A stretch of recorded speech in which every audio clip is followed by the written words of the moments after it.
Você já se imaginou vestindo uma armadura de aço, montado em um cavalo de guerra, empunhando uma espada reluzente, pronto para defender seu reino em nome da honra, da fé e da glória? A imagem do cavaleiro medieval é uma das mais icônicas da história, mas o quanto disso é verdade e o quanto é puro romantismo. Neste vídeo, você vai descobrir quem foram, de fato, os cavaleiros da Idade Média, guerreiros de elite, servos da fé cristã e senhores da guerra, mas também homens ambiciosos, por vezes brutais, que usavam a espada tanto para proteger quanto para conquistar.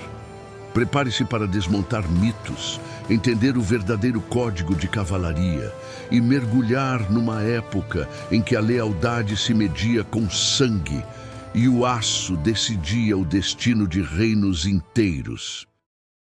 Os cavaleiros surgem na Europa medieval por volta do século IX, em meio ao colapso do Império Carolíngio e à necessidade urgente de proteção contra invasores como vikings, sarracenos e magiares. Com reis fracos e um território fragmentado, a solução veio com a criação de uma nova casta de guerreiros montados, fortemente armados e preparados para defender as terras dos senhores feudais. Mas ser cavaleiro não era para qualquer um. Exigia treinamento desde a infância, lealdade a um senhor e uma vida inteira dedicada à guerra.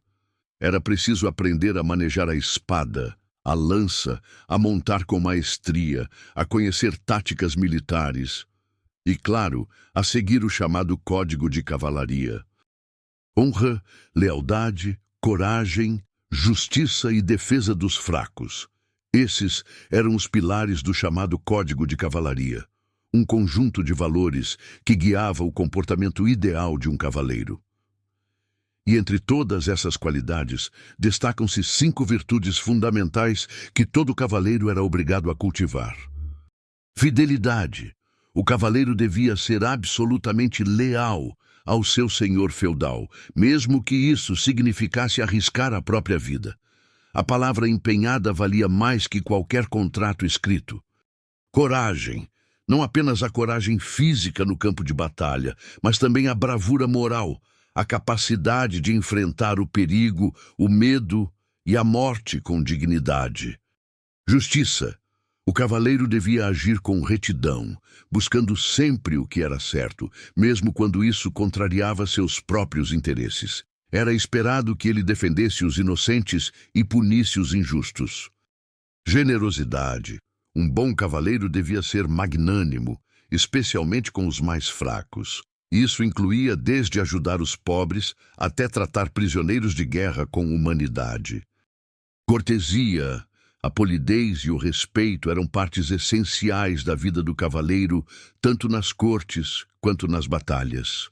A imagem do cavaleiro cortês que protege as damas e honra seus pares vem dessa tradição.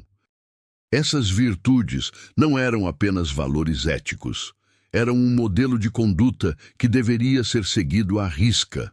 O cavaleiro não lutava apenas com espada, lutava também para manter sua honra imaculada. Mas será que eles seguiam mesmo esse código? Na realidade, muitos cavaleiros traíam seus senhores, abusavam do poder e usavam suas espadas para oprimir e não proteger. Em tempos de guerra, o ideal de justiça era facilmente substituído pela ambição.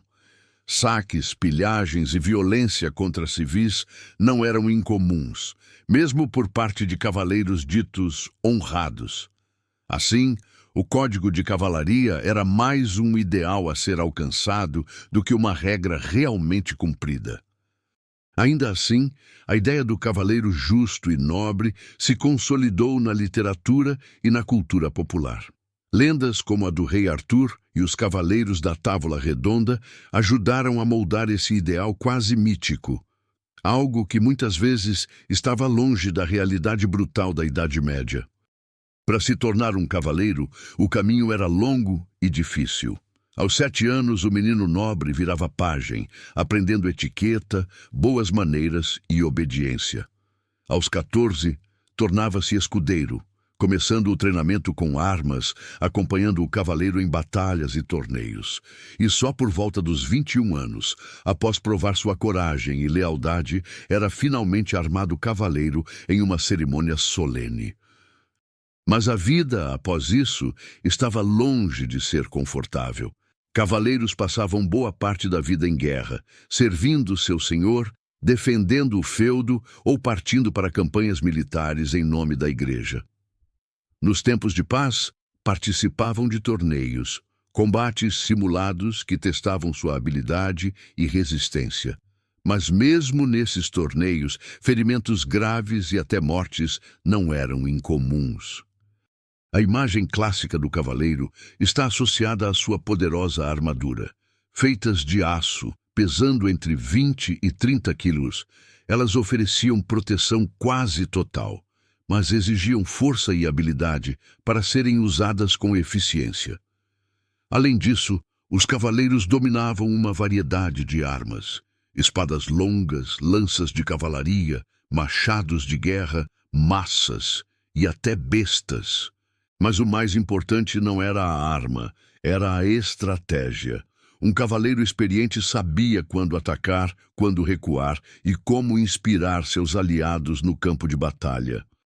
Durante os séculos XI a XIII, os cavaleiros foram protagonistas de um dos episódios mais marcantes da Idade Média: as Cruzadas. Convocados pelo Papa, cavaleiros de toda a Europa marcharam para o Oriente Médio para libertar a Terra Santa do domínio muçulmano. Mas por trás do discurso religioso havia disputas políticas, sede de poder e a promessa de riquezas incalculáveis.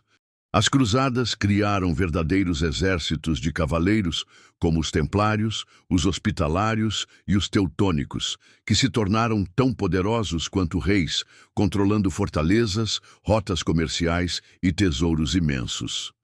Com o passar dos séculos, o mundo mudou e os cavaleiros perderam espaço.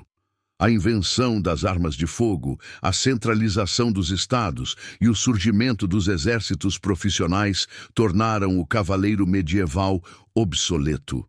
A última grande aparição de cavaleiros em combate foi na Batalha de Agincourt, em 1415, quando arqueiros ingleses dizimaram a cavalaria francesa com flechas.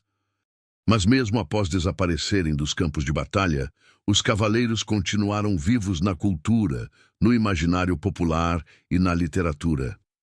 Hoje, são símbolos de bravura, justiça e nobreza, mesmo que a verdade histórica seja bem mais complexa. E aí, você também achava que os cavaleiros eram sempre nobres e justos? Se curtiu esse vídeo, deixa o like, se inscreve no canal e ativa o sininho para não perder os próximos episódios da série Guerreiros Lendários. Já tem outro vídeo te esperando aqui na tela. Clica aí e continua essa jornada histórica com a gente. Nos vemos lá e lembre-se, às vezes a lenda é só a ponta da espada da história.